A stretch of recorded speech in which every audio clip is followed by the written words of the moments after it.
¿cuál es? ¿Se nota otro?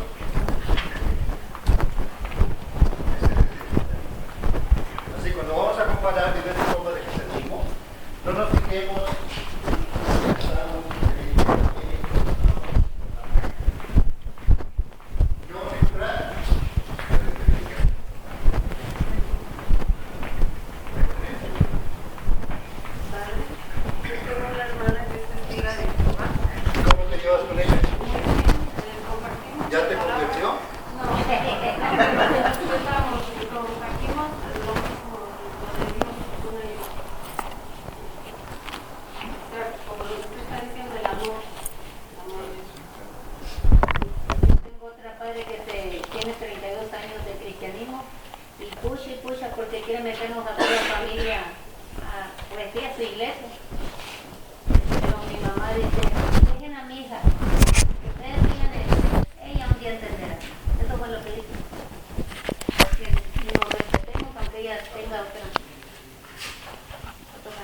Muy bien, ese era el decálogo de liturgia, porque ya están aquí, ¿verdad? Bien, muy bien.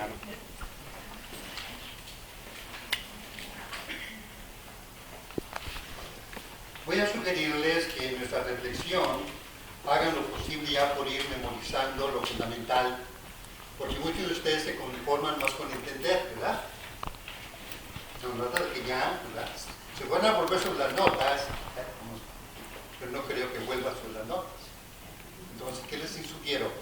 Vamos, que ya, hagan el esfuerzo por memorizar, no solamente, repito, ¿verdad?, ir entendiendo, que es cosas muy fáciles, sino muy bien, ya, tratar de retener lo más que puedan. Y yo les indicaré aquello que es más importante para que ya se esfuercen en retenerlo. Entonces, repetimos un poquito lo que hemos ido compartiendo, lo que es de síntesis para poder seguir adelante. Entonces, ¿cuál es el mensaje de la Biblia? 3 promesas que hace Dios. Primera promesa: va a convertir a Abraham en un pueblo. Segunda promesa: le va a dar una tierra. Tercera promesa: porque tiene una misión con ese pueblo. Entonces, eso sí tenemos que memorizarlo, jóvenes. La Biblia, ¿qué es? La manera como Dios fue cumpliendo las 3 promesas y la manera como el pueblo fue respondiendo a la intervención de Dios. Es el deseo de la Biblia. Eso sí, ¿verdad? Ya, usted queda ahí. ¿De dónde lo sacamos? Recuerde que es el encuentro que tiene Dios con Abraham, capítulo 12 del Génesis. Lo leemos porque se me interesa que se lo graben. Así que la Biblia empieza, capítulo 12 del Génesis. Dios se le aparece, se le hace presente a Abraham y hace esas 3 promesas.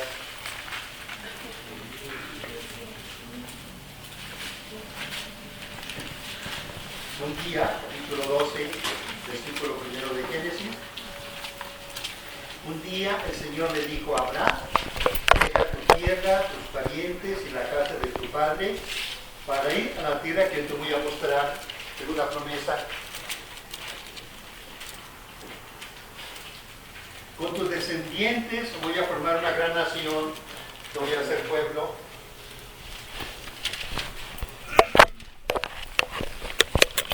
Voy a bendecirte y hacerte famoso. Serás una bendición para otros. Bendeciré a los que te bendigan y maldeciré a los que te maldigan. Por medio de ti bendeciré a todas las familias del mundo. Una misión. Así que ya eso hay que grabarlo, mis amigos. Toda la Biblia lo único que hace es la manera como Dios fue cumpliendo esas 3 promesas que le hizo a Abraham. Ahora ya, si no quiere memorizar lo que sigue, eso sucedió en 1800 a.C. y Dios fue empleando providencialmente el mismo número de años para cada promesa. Así que de 1800 a 1200, 300 años, Abraham se hizo pueblo. De 1200 a 600 ya tiene su tierra, lo organiza como pueblo. De 600 adelante descubre la misión para la que Dios lo llama, que es Jesús. Así que el año 0 es cuando nace Jesús, que es el cumplimiento. Por eso todo el mundo es bendecido por medio de Jesús. Jesús es el Mesías, que significa el esperado, el enviado, que viene a realizar la promesa que le hizo Dios a Abraham. Por medio de ti, tu descendencia, serán bendecidos todos los pueblos del mundo. Ahora recuerde que esto es historia. Significa que la historia de la salvación, pero se realizó en el tiempo y en un lugar determinado. Da la impresión que usted toma la Biblia como que creen que verdad que es novela. No, es una historia, ¿verdad? Que fue pasando en un tiempo y en un lugar determinado. Entonces, para que podamos ir viendo la forma como Dios fue interviniendo, tenemos que tener en cuenta la manera como cada una de estas etapas se fue realizando. Así que empezamos aquí 1200. De 1200, mucha atención, a 1020, en la etapa que conocemos como jueces. Tenemos de hecho el libro de los jueces. ¿Qué significa? Recuerden que ya llegaron a la tierra, ya la conquistaron, vienen organizados como por familias, tipo patriarcas, y así es como se distribuye la tierra por tribus. Cada tribu es independiente. Cuando hay conflictos entre tribu y tribu, cuando hay conflicto externo, es cuando surge el líder, ya sea que lo nombre, ya sea que se ofrezca, que viene a responder al problema. Pero una vez que el problema se resuelve, el juez desaparece y cada quien sigue con su trabajo. Así que es desde 1200 hasta 1020 la manera como el pueblo estaba organizado. Tenemos el primer libro, después del Deuteronomio, tenemos el libro de Josué, que es el que reparte la tierra, y luego ya tenemos a los jueces. Así que de 1200 que llegan guiados por Josué, por eso tenemos ahí el libro Brigada, la manera como conquista, la manera como se reparte, ya la organización es patriarcal, y el tipo de conflictos por medio de jueces. ¿Qué sucedió en 1020? Vienen los reyes. De 1020 a 922, 98 años, es cuando se elige el primer rey Saúl, luego viene David y luego viene Salomón. Entre los tres, se dan cuenta, faltaban 2 años para que completaran los 100, así que entre los tres hay 98 años. Así que repito, de 1200 a 1020, jueces, y tenemos un libro de jueces. De 1020 a 922 es cuando ya se elige el primer rey, Saúl, luego muere Saúl, sigue David, luego muere David, sigue Salomón. ¿Qué sucede en 922? Cuando muere Salomón, no se ponen de acuerdo. Vamos a leer la cita. El norte y el sur no se ponen de acuerdo en qué lo va a suceder. Primer libro de los Reyes, capítulo 12.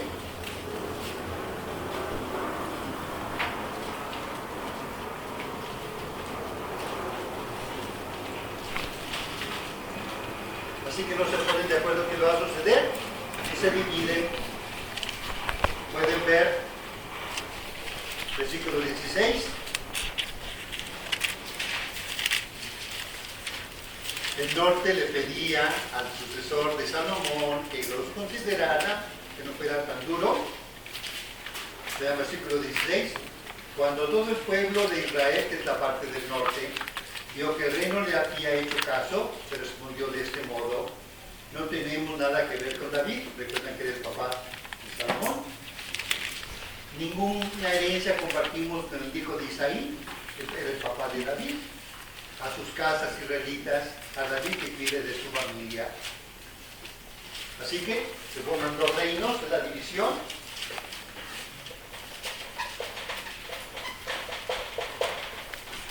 En 9:20, así que están norte y sur.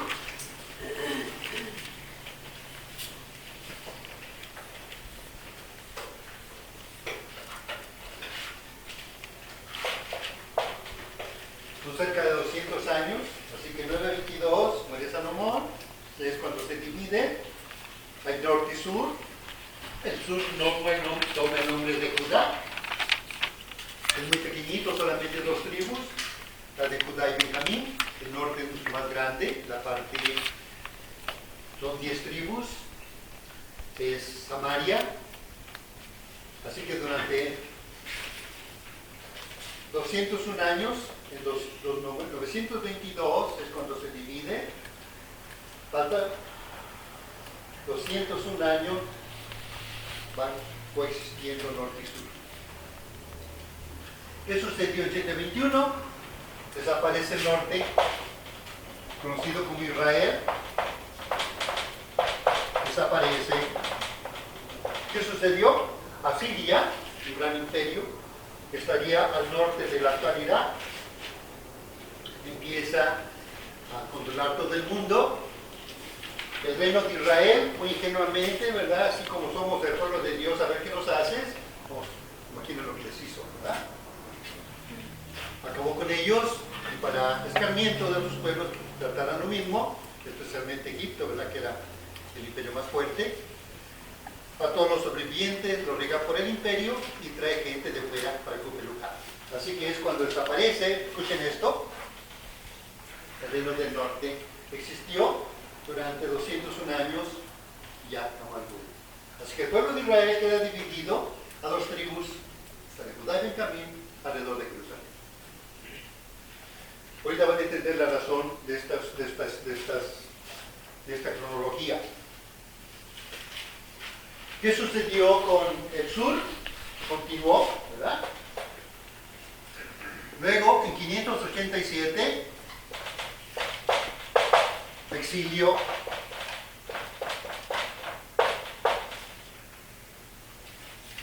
Babilonia, un poquito al sur, cerca de la capital de Bagdad, de Irak. Ahí estaba Babilonia. Asiria tenía su capital en el norte. Así que Babilonia se apodera de todas las posesiones territoriales de Asiria. Y entre todos, pues estaba el reino de Judá, lo que había quedado del pueblo de Israel. También, ingenuamente, nosotros somos el pueblo de Dios, ¿verdad? ¿Qué nos vas a hacer tú? Dios está con nosotros. Pues viene aquel, visita a Jerusalén, destruye el templo y se lo lleva al exilio. Van a durar 48 años, en 539 regresan.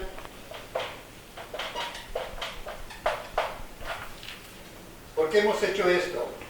Para que entendamos la manera como se fue escribiendo la Biblia, jóvenes. Muy interesante. Vean esto. Cada vez, mucha atención, cada vez que hay un momento crítico como este y como este,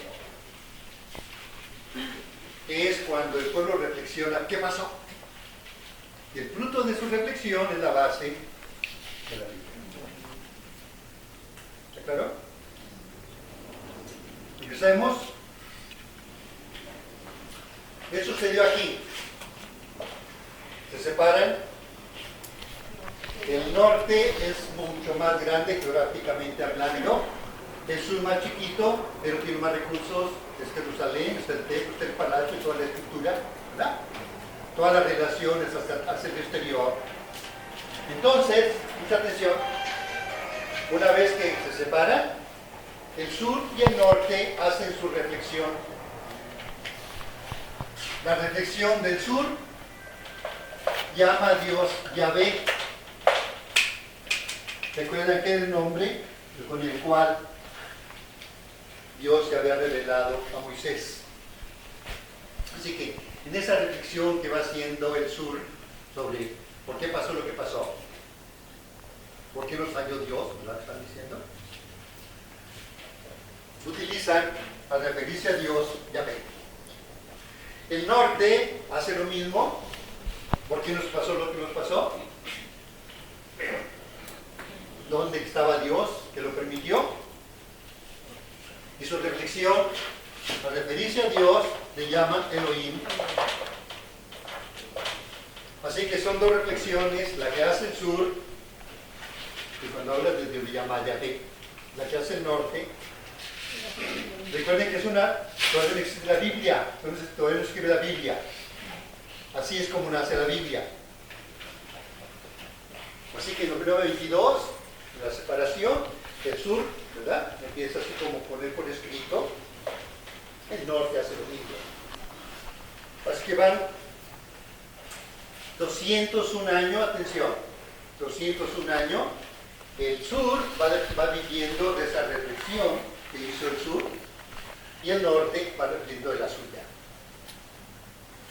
En 721, recordarán que Asiria invade el norte. ¿Qué pasa? Los que siguieron del norte al sur se trajeron su riqueza, ¿verdad? Así que en 721 conviven en el sur la yavista y la eloísta, ¿verdad? ¿Tú qué sabes? ¿Tú qué traes? Recuerden que fueron 201 años, imagínense toda la manera como se fue desarrollando toda la vida. Entonces, recuerda así como que se va fusionando, esta es nuestra riqueza, esta es la nuestra que se va fusionando. Recuerden que lo que provocó esto fue la división del reino. ¿Por qué permitió Dios que nos dividiéramos? ¿Cuál es el pueblo de Dios ahora? ¿Qué? Ustedes, ¿verdad? Entonces, al perderse el norte, que nada más queda el sur con dos tradiciones, entonces cuando, recuerden que es tiempo de los profetas, es cuando los profetas así como a reflexionar, no fue Dios el que falló, fallamos nosotros. Y por eso es que se conoce como Deuteronomio, libro, ¿verdad? Que tenemos ahí, es la reflexión que hace. Estas dos ya existen, ya tienen 200 años de vida. Cuando viene la pérdida del norte, entonces dicen, ¿qué pasó? Es cuando los profetas tienen un movimiento de reflexión. Recuerden que aquí es cuando empiezan los grandes profetas, famosos de Isaías. Y como fruto de esa reflexión nace el Deuteronomio. Por eso se llama segunda ley, ¿verdad?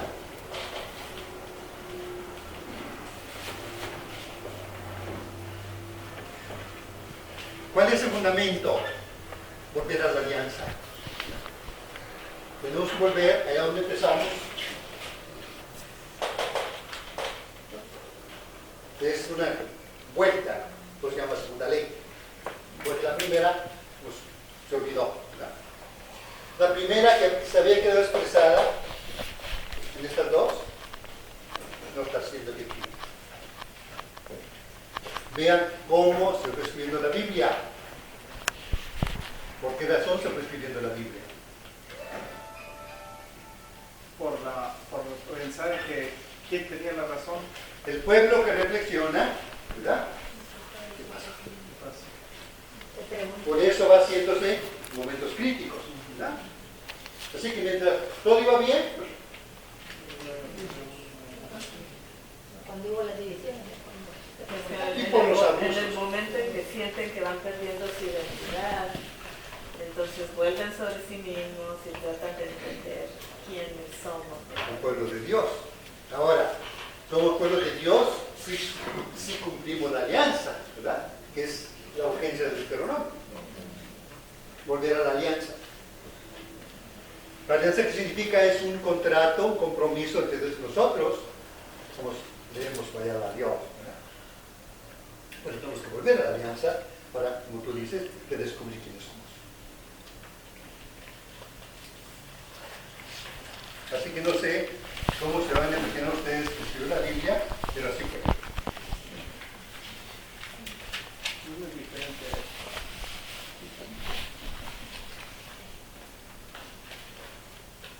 Esta reflexión, recuerden que empieza 7:21.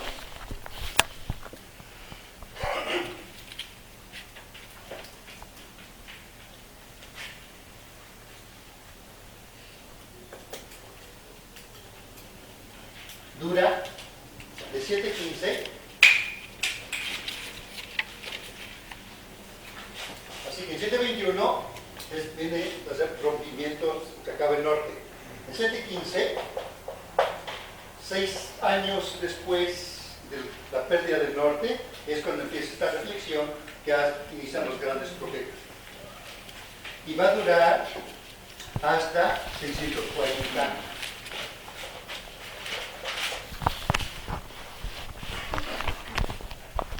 Así que es el tiempo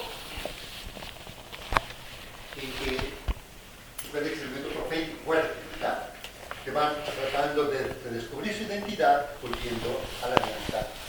Y todo el fruto de su reflexión nos lo presenta el libro del Deuteronomio.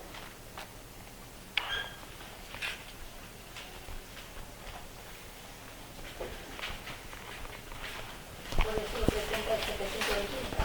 ¿Cómo? Por eso se presenta el 721 y ya cuando... El 7:21 empieza la reflexión. 6 años después ya empiezan a escribirse. ¿Y qué sucedió? Recuerden que el Deuteronomio pide que volvamos a la alianza, que seamos justos, que seamos misericordiosos, que cumplamos la ley. Y evidentemente mucha resistencia, especialmente por parte de los reyes. Entonces, ¿qué sucede? Que tienen que esconder, ¿verdad?, el libro precisamente para que sobreviva. Y lo esconden en la parte más segura, que es el templo. Vean qué pasó después. Vamos, segundo libro de los Reyes, para que vean qué pasó con el libro que escondieron. Capítulo 22. Segundo libro de los Reyes, capítulo 22.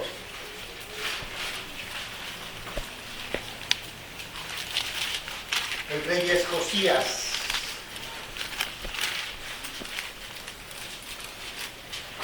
Versículo 3. En el año 18 del reinado de Josías, el rey envió al templo del Señor a su cronista Safán, hijo de Asaya y nieto de Mesulam, le dijo: ve a ver a Hilcías, el sumo sacerdote, y dile que reúna el dinero que ha sido llevado al templo del Señor, y que los porteros han recogido de entre la gente, y que lo entregue a los encargados de las obras del templo del Señor, para que ellos a su vez paguen a los que trabajan en la reparación del templo, es decir, a los carpinteros, maestros de obras y albañiles, y también para que compren madera y piedras de cantería para reparar el templo. Así que el rey Josías está iniciando una reparación del templo.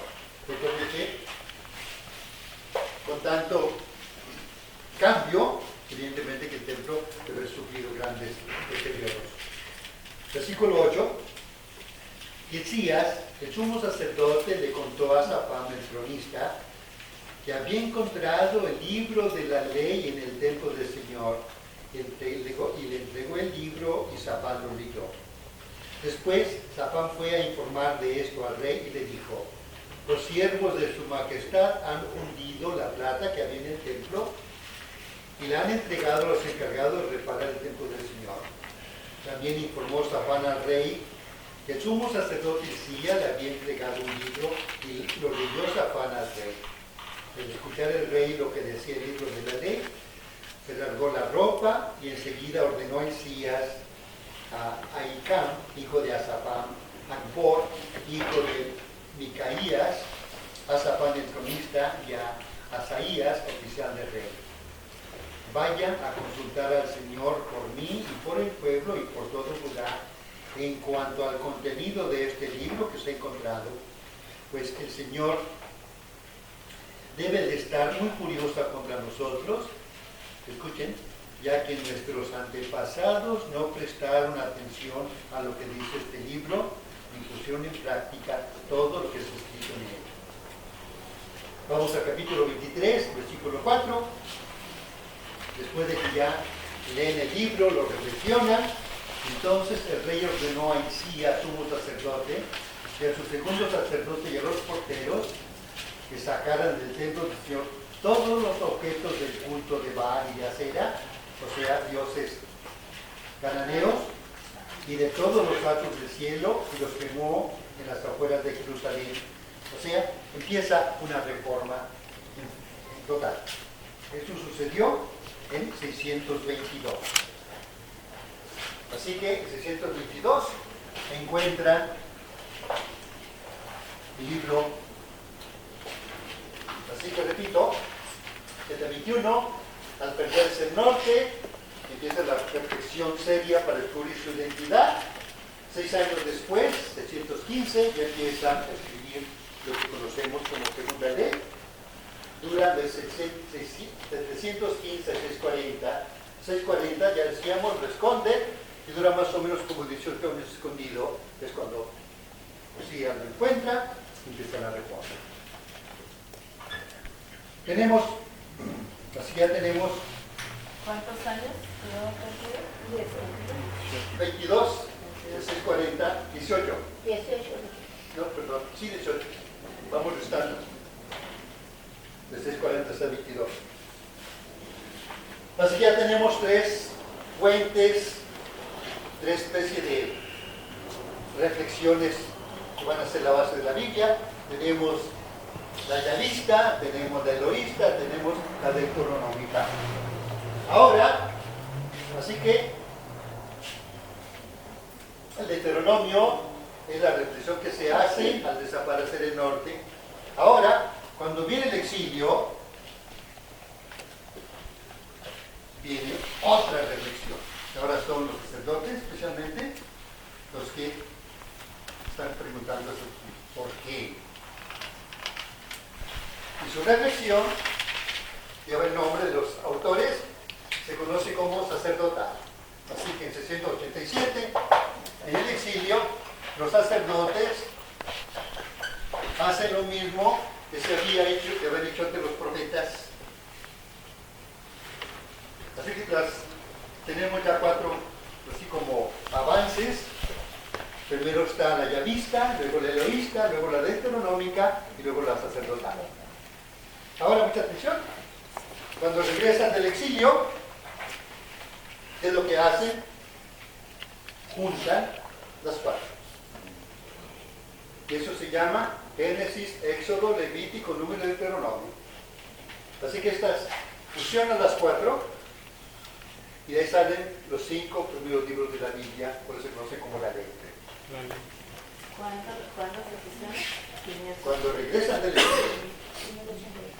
Así que reflexionan 48 años durante el exilio, ya cuando regresan a libertad, tienen que poner por escrito. Así que los 5 primeros libros de la Biblia es la reflexión que hace el pueblo y ya lo ponen. Ahora, muy interesante, recuerden que en aquellos tiempos los libros eran rollos. Recuerden que la imprenta se inventa hace 6 siglos, ¿verdad? Entonces en aquellos tiempos era rollo, pero podía ser de papel, tipo papiro, o podía ser de cuero, ¿verdad? Dependía. Así que eran grandes rollos, ¿verdad? Donde tenían la escritura. Eso significaba pues, que no había un orden, así que hasta Génesis, hasta Éxodo, ¿verdad? No había un orden entre los libros. El orden que tenemos es, ya cuando se inventa la imprenta hay que poner, ¿verdad?, que va primero y va después. Entonces, ¿cómo planearon, mucha atención, cómo planearon ellos, cómo tenían los rollos? tenía la primera parte, Génesis, los 4 primeros, Génesis, Éxodo, Levítico y Números. ¿Por qué? Por el contenido. Vamos a asomarnos para que vean por qué estos 4 primeros libros son un grupo y Deuteronomio es otro grupo. Asómense vamos a ojear, vamos a Génesis, para que vean por qué los 4 primeros libros forman un grupo. Génesis 12.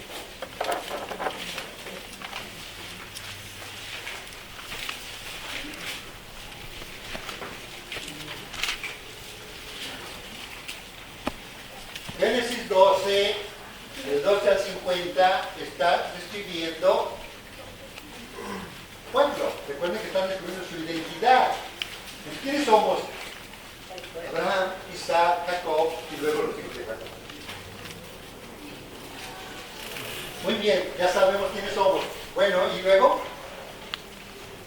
Pues Moisés, ¿qué? Éxodo, fue el que nos liberó.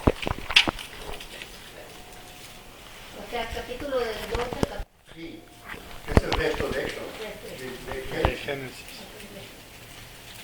Ahora, muy interesante. Vamos a quitar esto ya, ¿eh? Para tener cuidado. Así que ya sabemos las fuentes, las 4 tradiciones. Lo que estamos diciendo es cómo organizaron su reflexión, estos libros que ya conocemos. Entonces, Génesis es nuestro origen. Ahí fue donde empezó con Abraham, Isaac, Jacob, los hijos de Jacob. Ya somos pueblo. Luego, Dios había prometido una tierra. Segundo libro, Éxodo. Y ahí tenemos del 1 al 18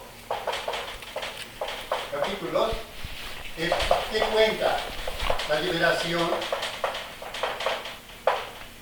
del capítulo 1 al capítulo 18 de Éxodo. Véanlo ahí. Está contando la manera como Dios libera al pueblo por medio de Moisés, lo saca de Egipto.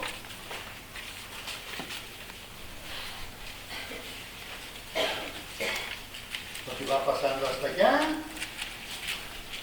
Luego vean cómo empieza el capítulo 19. A los israelitas llegaron al desierto de Sinaí al tercer mes de haber salido de Egipto. Entonces, del Éxodo 19, todo el libro de Números,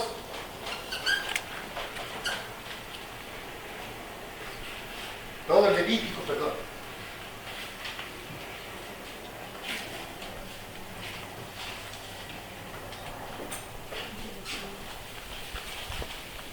Así que, Éxodo, hasta el final,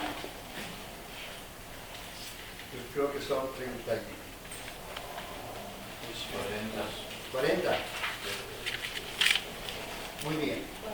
Así que del 19 al 40, todo el libro de Levítico. Y luego el libro de Números, el capítulo 1, creo que es al 11. 19 al 40, ¿qué pasó? Al 10.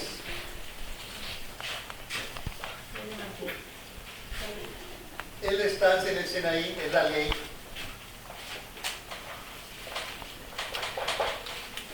Así que 19, Éxodo, nos está diciendo que al tercer mes llegaron a Sinaí. Luego ya, el 19 al 40 nos va contando lo que pasó ahí. Todo el libro de Levítico, lo que pasó ahí. Luego, Números, del 1 al 10, lo que pasó ahí. Porque, vean, vamos a Números, capítulo 10.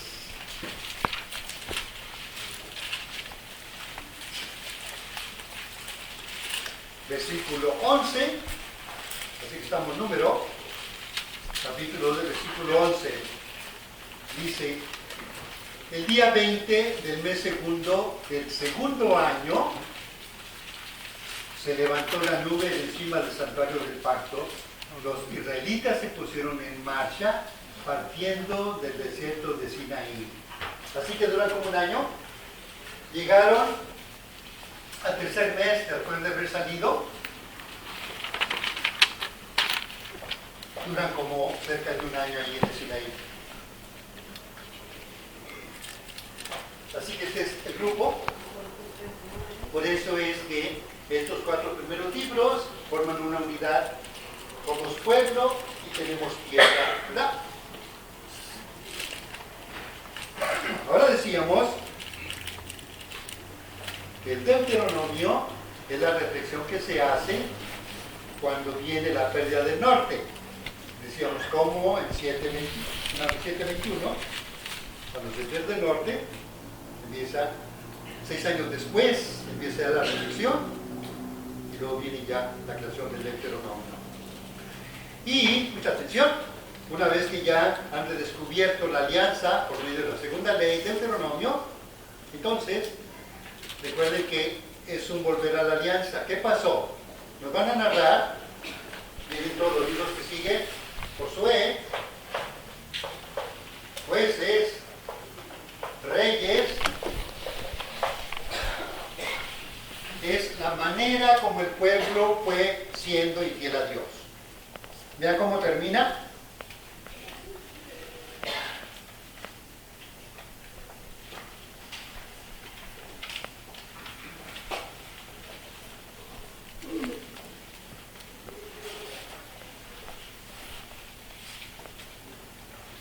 Viene el final de Reyes.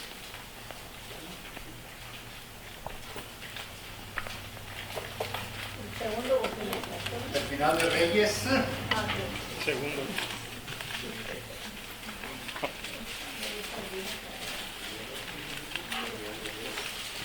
Capítulo 25, que es el último, narra la caída de Jerusalén. Luego viene la destrucción del templo, versículo 8. Luego versículo 18, el destierro del pueblo de Judá. Luego la vida en Babilonia. Por eso termina ahí el libro de los Reyes, porque es cuando ellos han regresado a Babilonia. Eso significa que los 4 primeros libros, Génesis, Éxodo, Levítico y Números, es un grupo. Deuteronomio y los 4 restantes es otro grupo. Deuteronomio es la ley y luego va contando la infidelidad del pueblo, empezando con la manera como se reparte la tierra, luego el tiempo de los jueces, el tiempo de los reyes y todo lo demás. Entonces, Deuteronomio sería una especie de introducción, que es la ley, es lo que Dios prometió, es la manera como el pueblo ha dejado ahí.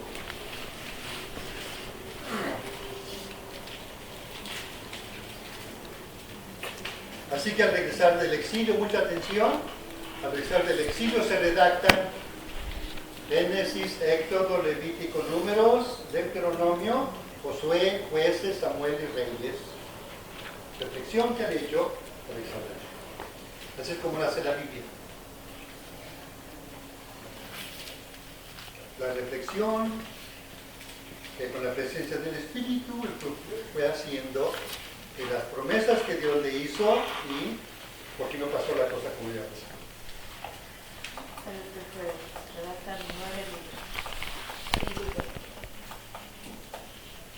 Y así nace la Biblia, escrita.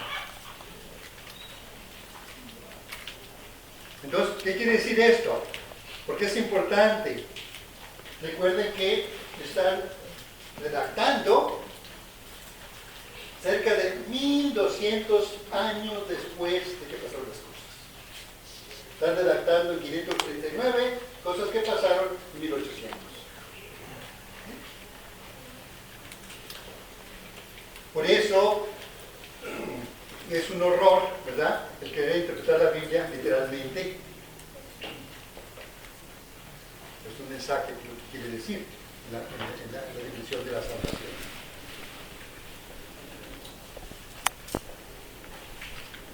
¿Sí? Cuando redactan la Biblia, ¿por qué no le ponen Eloi en vez de Yahvé? Porque decíamos que eran 4 tradiciones, ¿te acuerdas? Era davista, eloísta, sacerdotal y deuteronómica. Entonces lo que hacen es, no se nombra a Dios. El Señor se le dice.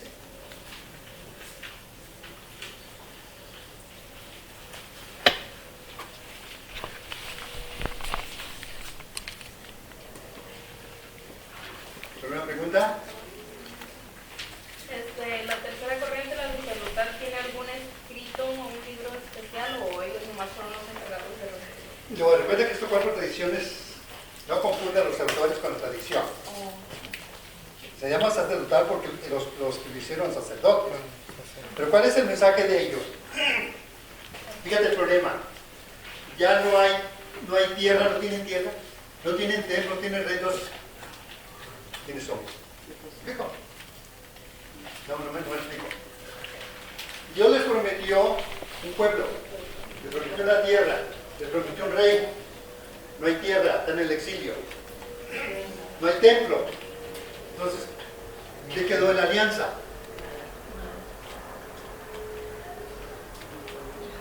¿Qué significa? Que la relación es personal, no depende de tierra, ni depende de reyes, no depende de templo. Y entonces, mucha atención, es cuando está diciendo, entonces, ¿cuál es nuestra misión? Y es cuando empiezan a hablar de un enviado, de un Mesías. Y es cuando descubren que Dios va a enviar a alguien y que ese va a ser el Mesías, ese va a ser la expresión de esa bendición que Dios publica. Y entonces es hasta después de que regresan de la cautividad, cuando se encuentran sin nada, definitivamente sin nada, es cuando se dan cuenta que tienen que juntar todo aquello que por tradición han venido observando. Y que lo tienen que poner por escrito, que le tienen que dar el orden que tiene y lo van poniendo por libros. O sea, Precisamente porque ya no hay nada de las seguridades, ¿verdad? Pasa una cosa parecida a la... Bueno, entonces, no se olviden, por tanto, de la otra parte de la Biblia, el Nuevo Testamento, que es el cumplimiento de la promesa de Dios, ¿verdad? Esa, la manera como el mundo va a ser bendecido por Dios es a través de Jesús. Por eso hablamos de antigua alianza, relación basada en la ley, nueva alianza, relación basada en el amor, como decíamos al empezar nuestra reflexión. Entonces, lo mismo sucedió con los evangelios. Recuerden cómo del año 0 al año 30 es la vida de Jesús. Del 30 al 60 es la formación de comunidades, pero las comunidades esperaban que Jesús regresara muy pronto, que el fin del mundo estaba muy cerca. Por eso es que en ese espacio, 30 años, no se escribe evangelio, para que se va a venir. Pero en el año 60, recuerden que es cuando Nerón, que era el emperador de Roma, declara pena de muerte a los cristianos. Entonces con las comunidades van muriendo ya sus líderes, ahí muere Pedro, ahí muere Pablo, mueren todos los apóstoles. Entonces siente la necesidad de poner por escrito lo que habían recibido. Lucas es el que solo presenta en la introducción que hace a su evangelio, lo leemos, el primer versículo de Lucas, más para que vean. Ellos hicieron lo que habían hecho cuando escribieron todos los libros de la Biblia. Es el prólogo de Lucas, capítulo 1, dice Lucas: muchos han tratado de escribir la historia de los hechos sucedidos entre los sorteos. Esto que sucedió y que nos han ido dando a conocer. Versículo 2: tal y como nos los enseñaron, quienes habiéndolos visto del comienzo, recibieron el encargo de anunciar el mensaje. Entonces dice Lucas, muchos, recuerden que aquí estamos hablando ya los evangelios, así que si dividimos el primer ciclo, del 0 al 30 la vida de Jesús, del 30 al 60 formación de comunidades. Aquí están las cartas, especialmente las de Pablo. Y ya cuando ven que los líderes van muriendo, se dan cuenta de que Jesús no va a regresar tan pronto como creía, es cuando empiezan a escribir. ¿Qué van a escribir? Lo que los testigos vieron y que recibieron el mensaje de anunciado. Así como acá tenemos 4 tradiciones, acá también tenemos la tradición de cada comunidad. Y así es como nace en Roma, nace el de Lucas, en Éfeso nace el de Juan, en Siria nace el de Mateo. Cada comunidad va poniendo por escrito aquello que sus testigos oficiales están haciendo. Así que volviendo a tu comentario, eran 4 tradiciones. Lo que hacen es fusionarlas, por eso hay muchas repeticiones. Por ejemplo, ustedes en el capítulo 1 del Génesis tenemos una descripción de la creación del mundo, es la más conocida. Capítulo 2 tenemos una segunda narración. ¿Qué significa? Que una de las tradiciones lo presentó de una manera, la llavista lo presentó de una manera, la sacerdotal de otra. Entonces, los que hacen ya la redacción, las ven tan ricas, ¿verdad?, que no dan preferencia a ninguna y ponen la otra. Y así como tenemos ese caso que es muy conocido, hay muchos casos de repeticiones, precisamente porque una tradición, dos tradiciones diferentes lo presentaban, ¿verdad? Yendo al Evangelio, por ejemplo, recuerden que pasó lo mismo. Vamos a poner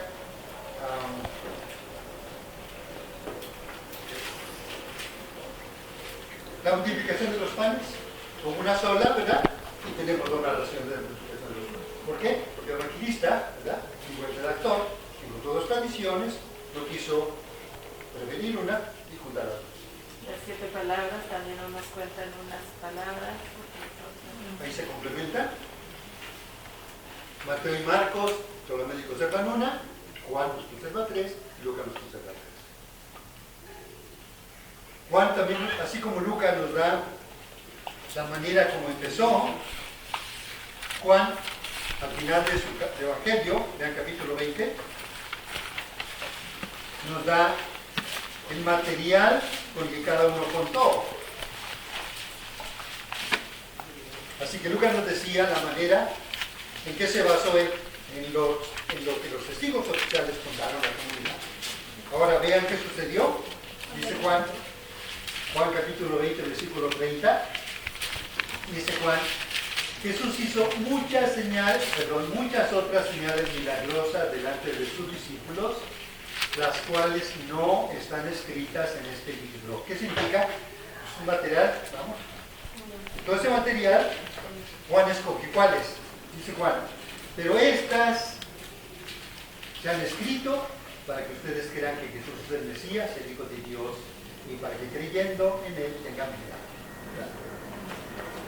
Así que de ese material ya la comunidad va escogiendo, ¿verdad?, y escogiendo de acuerdo a la finalidad que pretendía dar el mensaje, de acuerdo a la problemática que tenía la comunidad. Luego les compartía las 7 palabras. Vean cómo descubrimos el objetivo de cada evangelio de acuerdo a las palabras que nos conservan. Decíamos que Marcos y Mateo nos conservan una sola palabra, y es: Dios mío, ¿por qué me has abandonado? ¿Verdad? Entonces, Mateo y Marcos, ¿qué aspecto están acentuando en Jesús? Es hombre, ¿verdad? Se siente el abandono de Dios.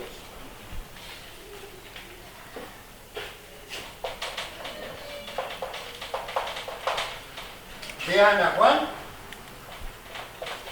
nos conserva 3. Ya ven que Mateo y Marcos, el abandono, ¿no? ¿Por qué me has abandonado? Juan, escúchenlo, dice: mujer, esta tu tu hijo, ¿verdad? Y cuesta tu madre, ¿verdad? Yo estoy en control. Tengo sed, ¿no? Normal, ¿verdad? Y luego dice, todo lo he cumplido. Vean que está presentando la parte divina de Jesús. ¿No? Lucas nos presenta 3. Y se dan cuenta pues, el mensaje de Mateo y Marcos es Jesús es verdadero hombre. El mensaje de Juan, Jesús es verdadero Dios. Lucas, Jesús es Dios y es hombre. Entonces nos presenta palabras, las que aparece como Dios, palabras que aparece como hombre. Por ejemplo, dice, perdónalos porque no saben lo que hacen, ¿verdad? Que es un hombre que está pidiendo perdón a Dios. Luego, hoy estarás tú en el paraíso, ¿verdad? Yo mando. Y luego, hombre, padre, tú mando un espíritu. Entonces, de ese material que tenía la comunidad, escogieron aquello que necesitaban de acuerdo al objetivo que querían lograr, de acuerdo a la necesidad de la comunidad. Así que la comunidad de Marcos y Mateo, que aceptaban a Jesús como Dios, pero como que no era hombre, ¿verdad? Como que no. Juan era hombre, pero no era Dios. Y Lucas no estaba muy seguro de su unidad, ¿verdad? Que tanto hombre, que tanto Dios. Por eso Lucas dice, verdadero hombre, verdadero Dios. Padre, de ahí nace el credo, ¿verdad? Pero no. El credo estamos hablando de 325 después de Cristo. En el concilio Vamos completando la pregunta de Ana. Recuerden que estamos hablando del año 60. Es cuando Nerón es el emperador de Roma. Da la ley de que todo el que sea cristiano y acepte que es cristiano es condenado a muerte. Y con el fin de que una especie de casa de cristianos se dio la ley de que el que declarara o denunciara más bien a uno como cristiano era llevado a juicio, y si la persona aceptaba ser cristiano, el denunciante pasaba a poseer todo lo que el denunciado tenía. Así que se convirtió en tu casa de cristiano, ¿verdad? Por la ganancia que significaba. Y eso dura, mucha atención, hasta 325. ¿Cómo se imagínense? Con altas y bajas, ¿verdad? Había emperadores no muy exigentes, otros, ¿verdad? Muy duros. Así que dependía mucho de la tolerancia que el emperador tuviera. Pero desde el año 60, en que muere Pedro y Pablo, hasta 325, con altas y bajas, repito, de la etapa de persecución. Por eso fue que no se podían ocultar los cristianos, tenían que ocultarse para celebrar sus eucaristías, para bautizar y para todo. ¿Verdad? No es sino hasta ya, el 125, ya cuando Constantino es ahora el emperador, él se hace cristiano, por tanto ya da libertad para que se pueda ser cristiano. Los cristianos ya pueden unirse, congregarse, reunirse, y ahí es cuando empiezan a, muy bien, ¿qué es lo que hemos recibido? Con relación al Padre, el Padre Todopoderoso, con relación al Hijo y a Jesucristo, su único Hijo. ¿Eh? Así como los no muy jóvenes recordarán que hubo un Vaticano II, el primer concilio de la Iglesia, de 125, es cuando ya se proclamó lo que conocemos como credo. El primer concilio de Nicea asentó la parte del Padre y del Hijo, esa que acreditamos en el credo. Y luego el siguiente concilio, el primero fue en Nicea, en la ciudad de Grecia, y el otro fue en la capital, donde estaba Constantino, se llamaba Constantinopla. Ahí fue donde ya se puso la parte del Espíritu Santo. Así que el credo que cantamos los domingos es una combinación de lo que se definió en Nicea, 325, y luego unos 50 años después en Constantinopla. Entonces se llama como credo constantinopolitano, niceno-constantinopolitano. La otra forma más sencilla, la que aprendieron ustedes de niños, el catecismo, se conoce como credo de los apóstoles. Son los mismos hechos, pero más sencillamente expresados. Era como la guía que llevaban los catequistas a enseñar la fe. Entonces se conoce como credo de los apóstoles. Así que ya sabemos cómo empezó a escribirse la Biblia, jóvenes. En 539 empieza. Antes de Cristo. ¿Quieres preguntar algo? Sí, la primera parte del Génesis se hizo por revelación divina o por reflexión. Reflexión. Por reflexión. Ya cuando, especialmente en el tiempo de David, recuerda que es cuando ya se organiza el pueblo, ¿verdad? Como un pueblo independiente, un pueblo poderoso, que entra ya al tú por tú con los demás. Empieza el pueblo a reflexionar. Cinco preguntas fundamentales. Así que decíamos que capítulo del Génesis, en capítulo 12 empieza la historia. Los 11 primeros capítulos es la reflexión que se hace, empieza el tiempo de David, sobre sus creencias fundamentales, comparándose, recuerda que está dentro de un mundo. Todos los pueblos que lo rodean tienen muchas divinidades, los astros, las plantas, etc. Entonces ellos, ¿cuál es nuestro Dios? Primera pregunta. Y la respuesta es la primera frase del capítulo primero de Génesis, Dios, nada más hay un Dios. Segunda pregunta, los pueblos nos dicen que cada Dios, desde que hay muchos dioses para los pueblos, cada parte importante del mundo ha sido fruto de ese Dios. Dios de la agricultura, Dios de la ganadería, cada aspecto importante de nuestra divinidad. Si nada más tenemos un Dios, ¿quién creó el mundo? Y nos va narrando cómo es el único Dios fue creando en espacios de tiempo cada parte del mundo. Tercera pregunta, los pueblos que nos rodean hablan de que hay dioses y diosas y que la relación de ellos vive el hombre. Y nada más hay un Dios. Dice Dios hizo el mundo, de donde viene el hombre. Recordarás cómo tenemos dos narraciones. Una, hágase, se hizo primera, otra, dijo alfarero, con arcillas, una forma humana, y le da la vida. Tercera pregunta, cuarta pregunta. Los pueblos que nos rodean hablan de dioses buenos y dioses malos. Unos dan cosas buenas, otros dan cosas malas. Que nada más hay un Dios, el creó el mundo, creó al hombre. ¿Por qué existe el mal? ¿Dónde le falló Dios?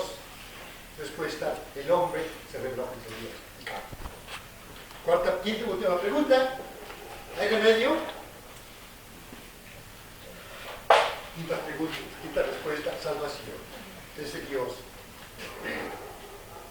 más allá. Así que los 11 primeros capítulos, así como el 12 en adelante, la reflexión que hace el pueblo sobre su identidad, aquí es la que hace el pueblo sobre su fe. Ahora, nosotros creemos que es palabra de Dios, que Dios estaba presente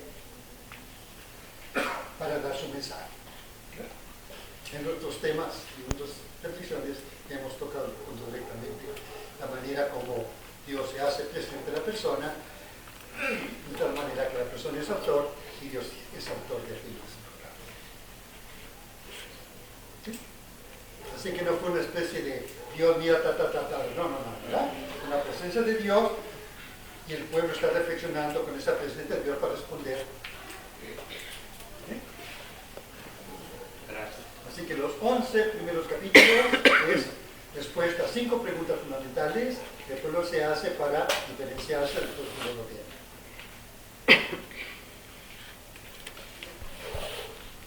¿Alguna pregunta? ¿No? Bien, espero que haya sido muy rico. Lo que les sugiero es que ¿verdad? Piensen lo que hay mucho material. No quiero que se lo aprendan, pero sí que tengan una idea muy clara de cómo es. Le vamos a dar vacaciones por 2 meses para que estudien muy bien eso que vimos. Tengo compromisos familiares y profesionales en México, así puedo estar fuera. En agosto. Aquí los veo.